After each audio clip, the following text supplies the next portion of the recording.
ஒரு dental treatment முன்னாடி sugar இருக்கா, பிபி இருக்கா, இல்ல மெடிசின்ஸ் ஏதாவது எடுத்துட்டு இருக்கீங்களான்னு டென்டிஸ்ட் கேட்கறது வேஸ்ட்னு நினைச்சிருக்கீங்களா?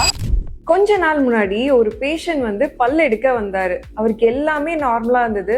ஆனா அவரோட மெடிக்கல் ஹிஸ்டரி கேட்கும் போது தான் தெரிஞ்சது அவர் வந்து பிளட் தின்னர்ஸ் மெடிசின் வந்து எடுத்துட்டு இருக்காரு. அதாவது ரத்தம் வந்து உறையாத சில மாத்திரைகள் வந்து அவர் சாப்பிட்டுட்டு இருக்காருன்னு தெரிஞ்சது. இமேஜின் பண்ணி பாருங்க, அந்த இன்ஃபர்மேஷன் சொல்லாம இருந்து நம்ம பல்ல ரிமூவ் பண்ணியிருந்தா அவருக்கு வந்து ரத்தம் நிக்காம போயிருந்து அது ஒரு சீரியஸ் காம்ப்ளிகேஷனா ஆயிருக்கலாம். அதே மாதிரி சுகர் வந்து அன்கண்ட்ரோல்டா இருந்தா அவங்களுக்கு பல்ல எடுத்த இடத்துல புண்ணு ஆறாம போயிடும், ரத்தப்போக்கு ஜாஸ்தியா இருக்கும். இல்ல உங்களுக்கு பிளட் பிரஷர் அதிகமா இருந்தாலும் உங்களுக்கு ரத்தப்போக்கு கூட இருக்கும். உங்களுக்கு ஹார்ட் ரிலேட்டட் ப்ராப்ளம்ஸ், இல்ல தைராய்டு இருக்கு, இல்ல நீங்க பிரெக்னெண்டா இருக்கீங்க, இல்ல சில மாத்திரைக்கு உங்களுக்கு அலர்ஜி இருக்கு, இந்த மாதிரி நீங்க ரெகுலரா மெடிசன்ஸ் எது எடுத்துட்டு இருந்தாலும் கண்டிப்பா உங்க டென்டிஸ்ட்க்கு தெரியப்படுத்தணும். உங்க மவுத்தை மட்டும் ட்ரீட் பண்றதுக்கு டென்டிஸ்ட் வரல, உங்களோட ஹோல் பாடியை சேஃபா ட்ரீட் பண்றதுக்கு தான் மெடிக்கல் ஹிஸ்டரி டாக்டர் கேட்கறாங்க. ஸோ நெக்ஸ்ட் டைம் நீங்க வந்து கிளினிக்கு போகும்போது டாக்டர் மெடிக்கல் ஹிஸ்டரி கேட்டாங்கன்னா என் பல்லுக்கும் இதுக்கும் என்ன சம்பந்தம்னு யோசிக்காதீங்க. இந்த வீடியோ யூஸ்ஃபுல்லா இருந்தா சேவ் பண்ணுங்க, உங்க ஃபேமிலி மெம்பர்ஸ்க்கு ஷேர் பண்ணுங்க.